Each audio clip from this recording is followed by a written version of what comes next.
Good afternoon, everyone. For those of you who may not know me, I'm Louise Buck. I'm a co-instructor for this course and co-leader of the seminar series. So welcome to everyone this afternoon. It is my great pleasure to introduce my colleague, Dr. Sara Scherr, who leads a group called Eco-Agriculture Partners. And some of you may know that Eco-Agriculture Partners in the Cornell Eco-Agriculture Working Group has been active on campus for quite some time.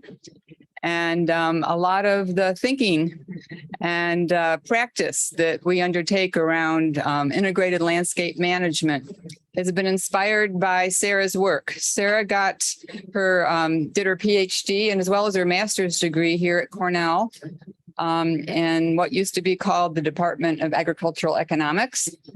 And she went on to do research with a number of the organizations, the research centers in the Consultative Group of International Agricultural Research, the CGIAR. And in 2002, she founded Eco-Agriculture Partners as a vehicle for thinking and action, sort of a think tank and do tank, to explore more in depth how we can find solutions to conflicts between natural resource management, protected area management, nature conservation, and agriculture. Recognizing, as she did, having worked on many studies that pointed out, that drew to attention that agriculture and biodiversity conservation were often in conflict.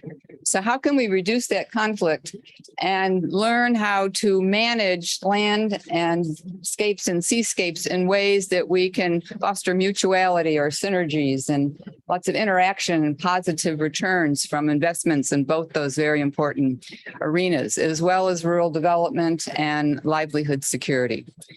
So we've probed those questions in many different ways with partners all over the world. Presently, Sara is, as the CEO and president of Eco-Agriculture Partners, is leading what we call 1,000 Landscapes for 1 Billion People initiative. And we refer to this as a radical collaboration, meaning we're meant to leave our egos and our logos at the door and try to explore the limits of collaboration. How much of our own,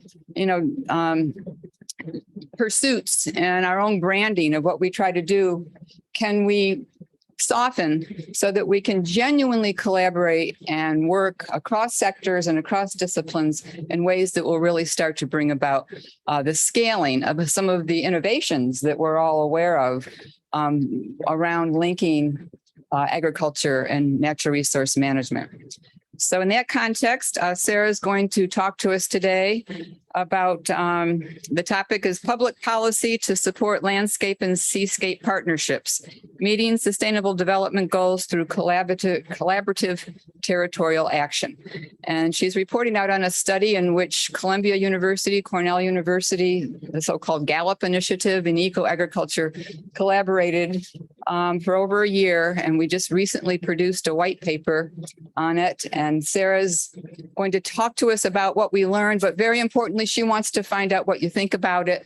And we'll be very interested in your questions and comments at the end, because we're kind of trying to feel out what we need to do to improve this paper so it might have impact.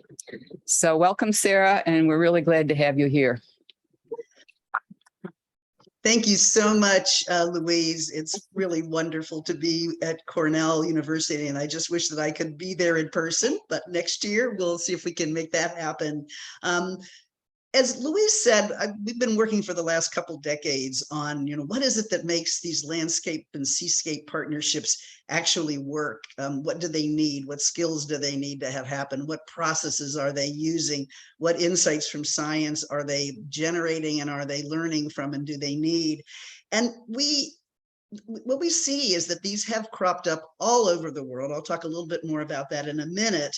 But when this work first started, there was very, very little public policy support for what they do. We really didn't even think about it because there was so little support. And in many cases, governments, both local and national, were actually somewhat uncomfortable with, or even actively got in the way of these cross-sectoral partnerships that were happening at local level. And I think that's changed a huge amount. The whole approach of integrated landscape management has become much more widely recognized and appreciated.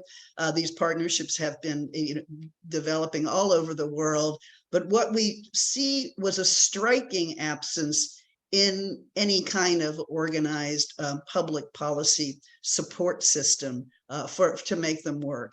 So I wanted to talk today a little bit about what such a system might look like and what we've learned from the people involved about how such a system could really help to hugely energize this global movement. So let me just start here with the basics of this. As Louise was saying, we need to look at how we can better align agricultural development and biodiversity conservation. But the same is true with watershed management, with health of animals, people, and wildlife. How can we align development policies with environmental policies and climate policies? How can we bring together the sustainable development goals so that in every single place, all of them are being met? We're thinking about landscape regeneration, and what we're finding is that it really does require coordinated action across these sectors and all these different actors. And this is the case because there is so much interaction between them at the level of ecosystems and markets and other social systems, and also so much interdependence. And with increasing recognition of this interdependence, you've found all of these groups around the world that have finally said, we got to stop fighting with one another. We're going to have to figure out how we can make this work together. We're sharing a landscape. We're totally interdependent on one another to make our own goals met. We're going to need to work more strategically together. So this is what we're calling landscape and seascape partnerships. I produced something earlier in the year with the 100 different names by which this is called around the world. But these are formal or informal partnerships that involve local governments, farmer organizations, environmental organizations, other kinds of civil society. It involves private sector actors who all have a stake in regenerating and protecting, regenerating the whole landscape. And they need to find ways to build trust together. They need to develop a shared understanding of what are the constraints and opportunities in a landscape. They need to develop a shared vision over the long term for where they all want to be headed in their work. And they also want to have short-term action plans that coordinate with one another and provide synergies to actually achieve landscape regeneration together. So we're meeting the kinds of spatial goals that are required. We need to mobilize financing to get these various things done around the same time. And there needs to be a way of tracking outcomes and outputs that will allow for collaborative adaptive management over time. These partnerships are at least a generation, if not multi-generation. And what we found, we've documented hundreds and hundreds of these with research partners around the world.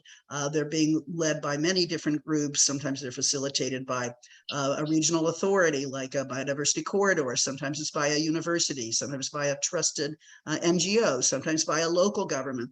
There's various forms of doing this, but it's very exciting to see the kinds of progress that many of them are making in the world. But while you're starting to see this integration happen at the local level, at a policy level, and in terms of at the state and national level, I would say, and in terms of the flows of funding from governments, from private sector, from special projects of NGOs, et cetera, they're largely bypassing these collaboratives. They're either invisible to them, or they don't have a system in place that will allow them to work with a multi-sector, multi-actor collaborative that crosses these silos that have been set up. They're not connected with the local visions and the plans. And so we're getting billions and billions of dollars of new funding coming up for climate or for water, get rid of drought. We're having money coming for biodiversity conservation, for sustainable food systems. And they're going down these silos, and they don't really have a mechanism to link up with the integrated vision, the long-term integrated vision of local people. So this was really a question that came up for us. for our group that Louise was mentioning, the collaboration with the Global Livelihoods and Landscape Recovery Program, GALLOP, Columbia University, Cornell University, and Eco-Agriculture Partners. We said, what kind of national and state also policies and programs can most effectively support these integrated landscape and seascape partnerships and deliver benefits across all of the sustainable development goals? How can top-down policy meet on-the-ground, bottom-up strategies? Is that possible? Have people found ways of doing that? So our methods really included 3 different sources. One of them was a literature review. We looked fairly widely at examples of policies to support these landscape partnerships or integrated watershed initiatives or biological corridors in whatever form they may take. It included 14 specific cases in territorial approaches to sustainable development, which is kind of a parallel line of thinking with integrated landscape management. Secondly, we did a series of in-depth interviews and a workshop with 15 experts who had very long experience with both landscape partnerships on the ground and government programs to support them, to figure out what lessons had been learned from that experience. And thirdly, we connected directly with landscape leaders to say, what do they feel that they need from governments, actors? And we did this through a series of dialogues and action planning processes. Just to give you a sense of the range of sources that we had in terms of our expert group, they obviously ranged. They're from all regions of the world, from different kinds of research, bilateral programs, UN programs, World Bank programs, big NGO programs. So we got quite a wide range of perspectives in terms of what was happening. And this is just a map that shows the 15 different landscapes for which we got a little bit more in-depth assessment of how those policy programs supported what was going on in the landscape, and very wide diversity of contexts from all over the world. So what do we find? I'm going to talk about 2 things. I'm going to talk primarily about what is the kind of policy support that landscape partners need. And then I'm going to talk a little bit in a few minutes about what are some of the secret ingredients for making those kinds of support systems actually work well for the landscape partnerships. I would say there was largely a consensus among the various groups that we consulted and sources that most of the key functions needed for landscape partnerships actually could be found within the landscape and among landscape partners. And where those were missing, the partnership could be proactive and identify actors within the landscape that could fill those gaps. So people were very positive about that. But then they said, but there's some things those landscape partnerships just have a really difficult time doing on their own. The first one is they can be so restricted if there are not supportive government policies. They can really get in their way. And they certainly can prevent them from accessing funds and from all sorts of things. Secondly is technical services and local capacity development that just often do not have the expertise within the landscape that's needed for some of the critical functions that these partnerships need to play. Thirdly, they often most often need support, financial and business services to turn their action plans into viable, investable programs, projects, and businesses. And finally, they really need connections for knowledge exchange and learning outside of the landscape. They can learn so much from what others are doing. So I'm going to just take those one by one and talk about a few of the highlights that we saw in each of those 4 areas. So in the first one, they really are often in a legal no man's land. These kinds of ones, they need to be made explicitly recognized in policy, and they need coordinated policy support across the ministries and authorities so they can facilitate their organization and their planning and their infrastructure. So looking at multi-level governance from the local area to districts, landscapes, to the state, to the government. What are the roles of those different actors? And looking cross-sectorally, what are the mechanisms for them to engage with the agriculture sector, with the environment sector, et cetera. There need to be formality in the way that they support landscape partnerships. They need to have a legal presence, or if they're not legal entities, it needs to be recognized, and this is part of the consultation process that's needed, for example, for policy development. Most of you are aware of the range of critical aspects that government policy has on land tenure and on protecting land rights, and also enabling groups within a landscape partnerships to negotiate around rights in ways that actually advance their vision, collective vision of the landscape. And we find that it is particularly helpful to have governance systems that recognize the local governance of resources and self-governance of resources, as opposed to top-down strategies of management. In terms of technical services, doing integrated landscape management is actually really hard. It's very hard work. And there's a lot of skills to be done in terms of how to facilitate cross-sectoral partnerships. They need access to training. They often need incubation services for businesses that are going to be green and inclusive and designed differently than conventional businesses.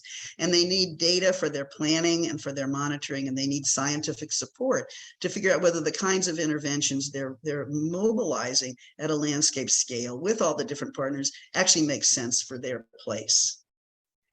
They also need financial and business service, a lot of help in how to mobilize, how to connect them with sources of finance, but also often help in developing markets for these products that are quote unquote landscape friendly. That's a huge, there's just new paradigms of development, and they can get a lot of support by being connected with potential buyers, et cetera. They need financial services. There's new kinds of funds that are being developed specifically to support multi-sector, multi-project initiatives, but they look different than the ones usually the local banker knows. So they need to get some support on that. And then we have issues about coordinating financial flows from governments, from private sector, from civil society and NGOs that are simultaneously occurring in the landscape, and making sure that they're aligned with the long-term landscape action vision and the short-term action plan. And then finally, in terms of connections, they really cherish connections with other landscape partnerships and leaders in those and actors to learn how they've been doing things.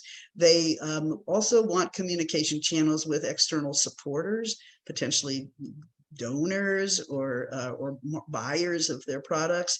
And it's been really valuable to convene dialogues with governments and other institutions where they can have a voice in the development of policies and other kinds of program design.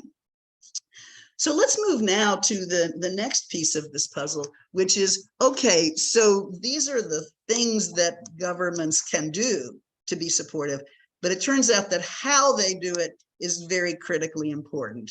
And so I want to look at the sort of the secret sauce behind the design of successful external support. Let me just very briefly describe each of these 7 points that were raised in this work. The first one is that the supportive agencies need to have a commitment to participatory landscape governance. The external program is in service to the communities in the landscape. So in the case, for example, of Australian land care movement, it's strongly grounded, they perceive it, and they designed it to be strongly grounded in human relationships, with the government responding to local priorities. And this program is now acting in 25 different countries. Secondly, is the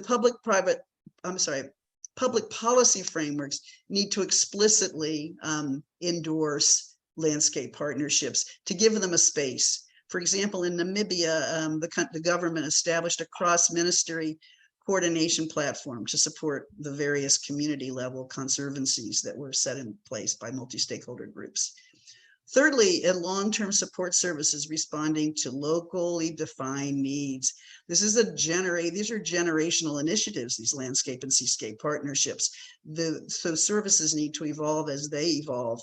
An example of this is the government of Germany that provided for 40 years support for integrated watershed management in Ethiopia, and it evolved every decade with changing demands and needs from the partnerships.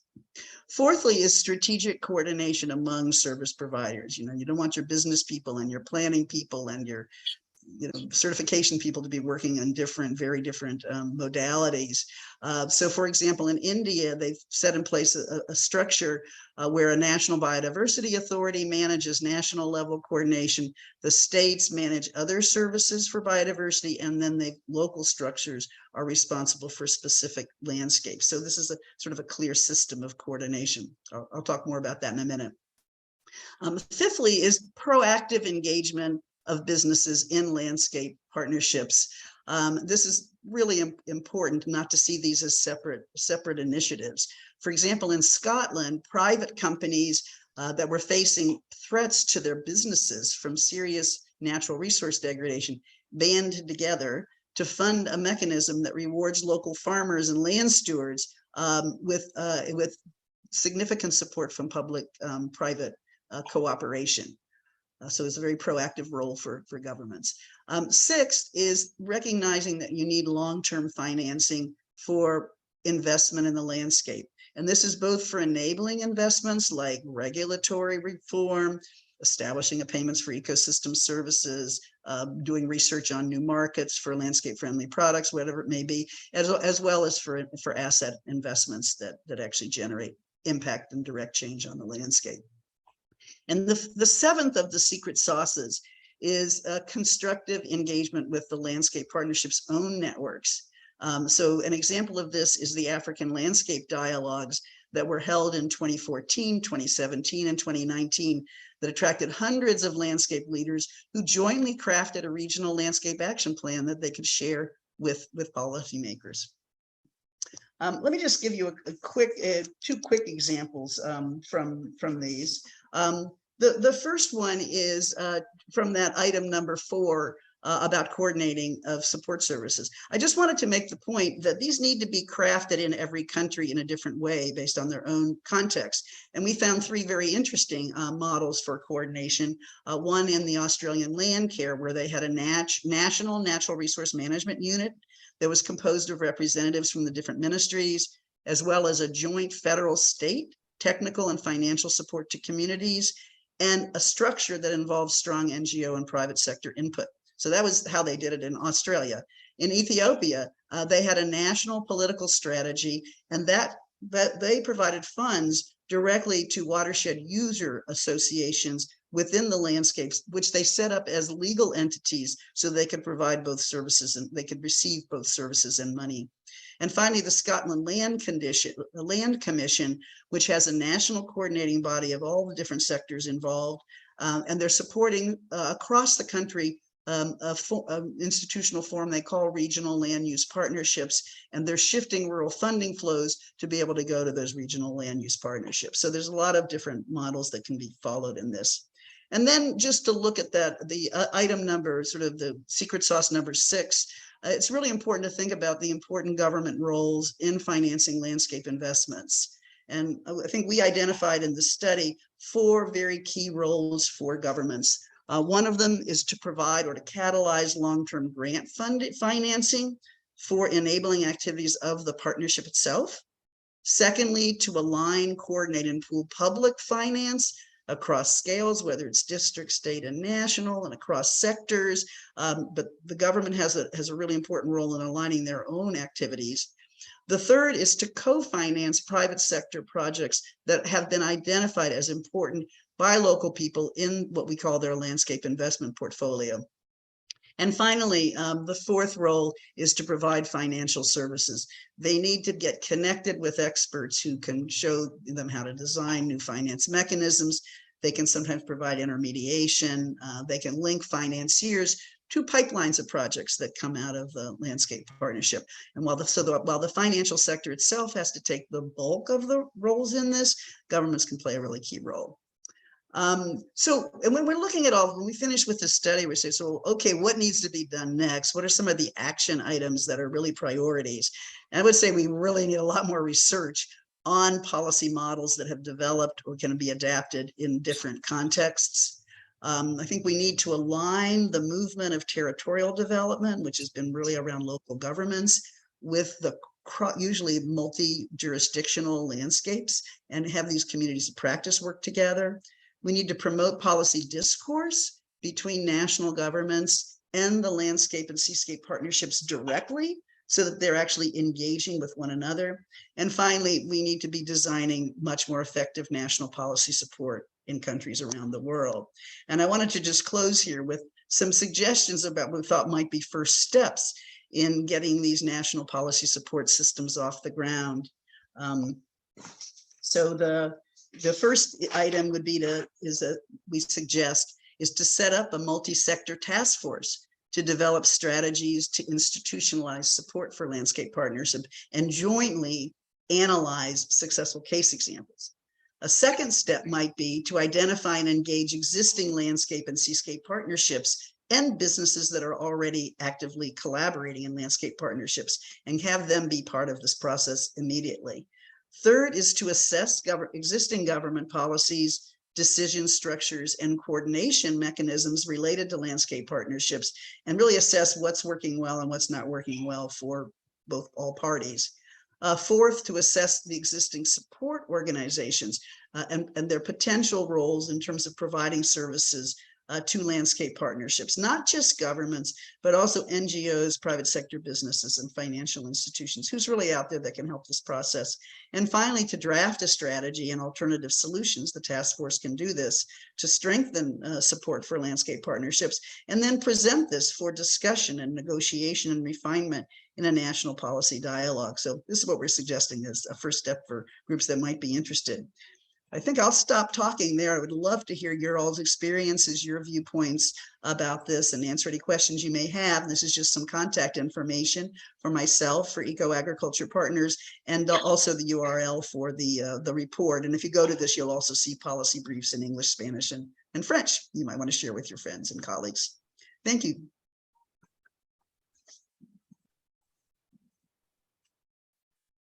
Thank you very much, Sarah. So we have a little time to open it up to questions and comments. And if you can speak loudly and we can hear you, you can ask your question directly without the mic, but I do have a mic here and I'm happy to walk around with it and make sure you can be heard. I'll come around with the mic. Experience tells us that's the way it's going to work.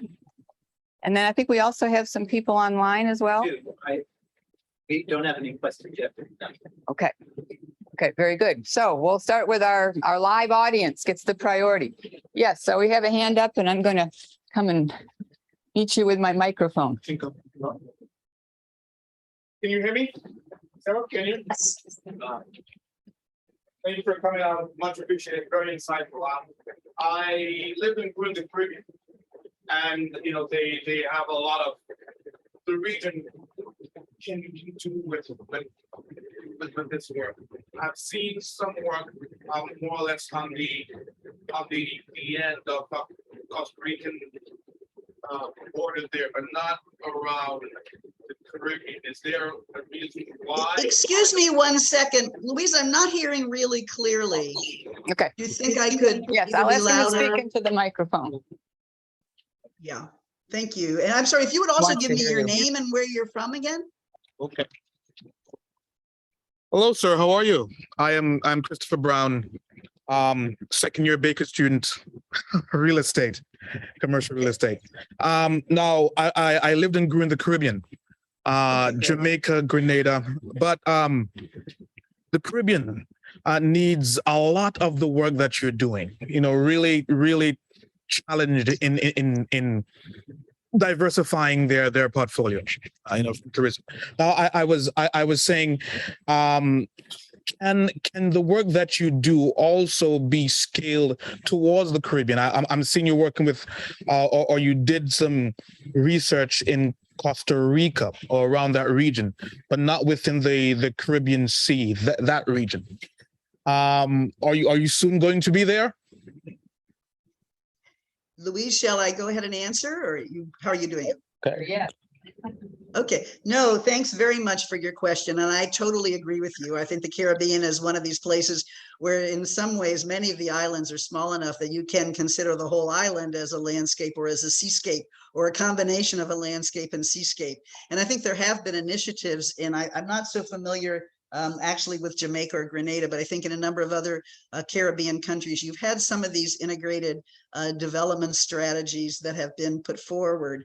And I think, so yes, we've been working, we're examining the case of Fiji, which is a big island nation in Asia, of course, that has also been trying to apply this integrated landscape management approach. And I mean, it's very doable because actually actors in the different sectors often even know one another. And if you can come up with an analysis that shows what you need in tourism, what you need for food security, what you need for human well-being, where the gaps are, and you can map those, and people can look at, well, how can the things I'm doing in tourism support sustainable food system? How can what I'm doing in agriculture support water quality? I think you have an opportunity there to absolutely apply this, and also in these smaller nations, the siloing of policy is particularly makes so little sense. And I think trying to make that transition is something that's really very important for island nations. And I think he's also asking, are we planning to work there anytime? Well, Eco-Agriculture Partners right now does not itself have plans to work there, but in 1,000 Landscape for 1 billion people, we are going to be starting next year welcoming landscape partnerships from all over the world to start working with the tools and services that we're providing with 1,000 Landscapes. We might as well take advantage of this to describe a few of them. Some of them are tools for the group to come together and jointly analyze what they're doing, what their history is, how they've been working together. We've been looking at, we have tools already for capacity assessment. So the groups that are working together can figure out what they're good at and what maybe they're not as good at, and they would like to become better at it. And we have learning modules that are being developed that can be presented directly or eventually online for groups that want to strengthen their capacities in different aspects of integrated landscape management. We also have a tool now on finance system assessment within the landscape that can help you move towards a more of a finance mobilization strategy in your landscapes. And we've got a landscape accelerator that hopefully in the next year or two will be able to expand to other places. So I think there'll be multiple mechanisms also around networks. I think there'd be really valuable to form a group within the Caribbean of champions of integrated landscape approaches who could be a community of practice or a community of action together that could be linked to 1,000 Landscapes for 1 billion people. And finally, we are putting together a software platform to support landscape partnerships to do the things that they need to do to communicate with one another and the outsiders. So we're hoping that pretty soon we would actually be in a place where we'd be able to have a lot of ways to support the work in the Caribbean. Great.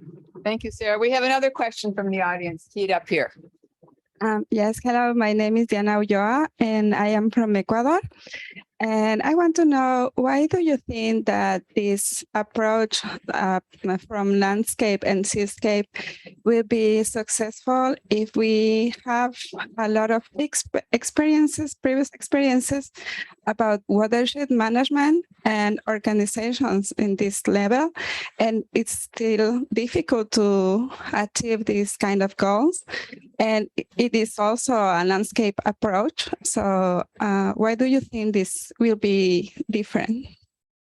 So, okay, that's a really excellent question, because I think this approach of integrated landscape management, when we first started working at Eco-Agriculture Partners, the first thing we did for the first decade we were around was actually to learn from experiences that were out there, because people have been working for decades on trying to craft these things, not because they're interested in the theory, but because they're recognizing that they were not being successful in achieving, in their case, watershed protection and watershed regeneration with the systems and with the kinds of institutions that were already in place. So there's been an enormous amount of experimentation and I think learning around integrated watershed management. And I think what we're sort of more saying now is, if your reality is that you can't achieve your water goals unless the farmers also have an aligned program, unless the human settlements also have an aligned program, unless the agro-industrial processing groups are managing their water quality well, you actually don't have an alternative to doing something like what we would call integrated landscape management, because you just won't be successful. I mean, we know that. The question is, how can we turn that process and make it more efficient, more effective, more inclusive as a process? And that's where I think with the 1,000 Landscapes, we're trying to look at getting higher quality tools, developing ways of managing financial flows in ways that will be much more supportive.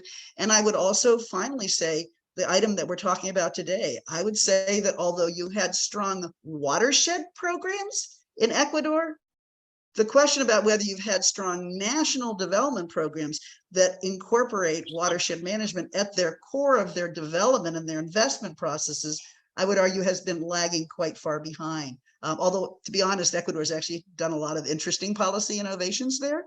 But I think this is why we need to really say these efforts, if they're moving against the flow, if everything else is moving in a different direction, and you're trying to do these integrated, multi-stakeholder processes, and they're not being supported by policy, they're not being supported by finance, it's going to be very difficult for them to advance very far. They can get better, but they're not going to be able to reach their very ambitious goals unless there's a much more whole of society support for the approach. That's kind of my response. Keep working. It's hard stuff.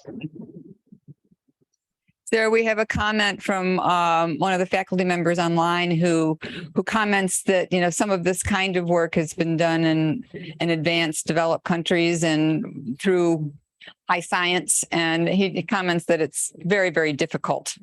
And that's the end of the comment. But would you like to say anything about that? Yeah, it's very interesting, actually. Most of my career has been spent in Africa and Latin America and a little bit in Southeast Asia. And I came rather late to looking at the United States and Europe and sort of was assuming that the work that I was doing was not necessarily very relevant to them. And then I started to get invitations to talk to pan-European economists about what we had learned in Kenya and in East Africa that they could use to replace the common agricultural policy, which wasn't working in Europe. So I think that actually in the developed the quote unquote more advanced economies, they're actually facing the very same problems, perhaps with less threat of people actually dying as a result of failure. But I would say, even in developed countries, we have issues of food insecurity. We're having these growing threats of drought. We're having the climate emergencies that are happening. So I do think that this challenge is equally, it's the same really much world over. We have the advantage in places like the United States and Europe of a much more advanced science. But I would say that when we did a review, this was a little bit of a time ago, most of the science was about how ecosystems function and how agriculture and ecosystems can potentially be aligned. But it wasn't really science for action. It wasn't providing guidance to people in specific places about how they would move forward. We haven't had the support structure. That's starting to happen now. You're starting to have some state level entities that are making those sort of resources available to local groups. But this approach is not a marginal change. I think I used to think, well, if people would just do things a little bit differently, things would really open up. But if you can look at a whole set of science that was done about biodiversity, and it's really excellent. And then you ask how much of that science is relevant to taking decisions about biological corridors and how agriculture needs to function within a biological corridor. How big do land areas need to be? What kind of difference will it make if they modify their agricultural management systems? There are people doing wonderful, groundbreaking work on that, but I'd say it's still very much in a new area. Doing our analysis and our planning in this multi-objective integrated way is still not the norm in most places. And the capacities for doing it, the technical services that are required to do it are still not in place, even in the more developed countries, I would say. Thank you, Sarah. Other comments? Here we go.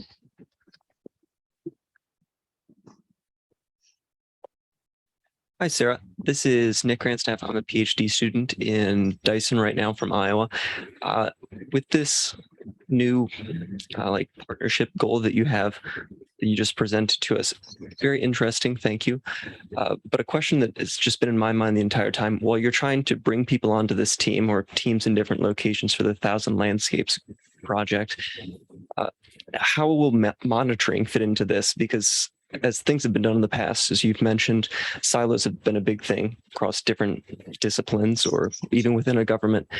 But when these new partnerships are formed, how are you introducing that to these teams before you even form them to say, we're going to be able to monitor this to have ongoing financial and then also policy support?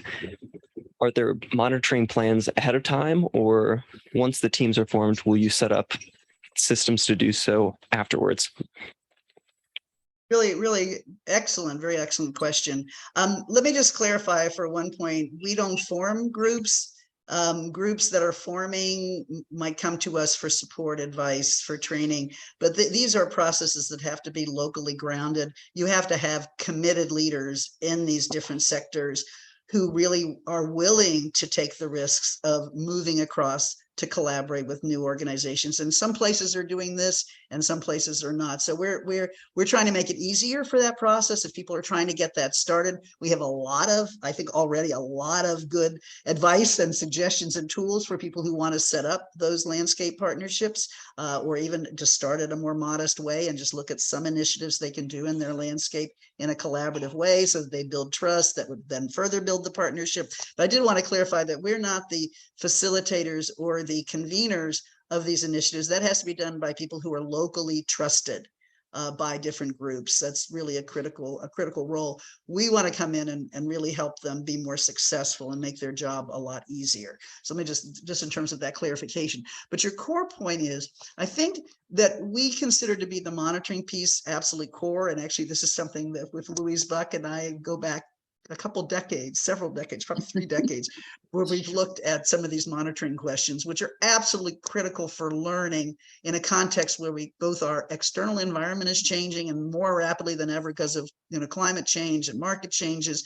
But also we're trying to do things in a new way. So we're not monitoring biodiversity in the same way we used to monitor biodiversity. We're not monitoring economies in the same way we were, because we want to look at how sustainable they are. So this is a lot of newness. So if we don't treat this as learning, centrally learning processes, we're going to get dead ends, even if occasionally we get a success out there. So the monitoring is something that needs to be intrinsically part of these processes. It can range from highly sophisticated monitoring tools to local mechanisms with citizen science, if that's all that people have available to them. But they need to be looking at the process of monitoring in a really important way. I think what's a little bit different in our approach than maybe was implied in your question is that we think that the monitoring needs to come out of the action plan, the strategy and action plan. In other words, people need to figure out what it is they collectively are going to commit to, and to say, hey, we're going to create a biological corridor in the northern part of our landscape, and we're going to use that to regenerate the watershed so that we're getting higher water quality down here where the vegetables are being grown and where people are using that, for feeding for watering their livestock.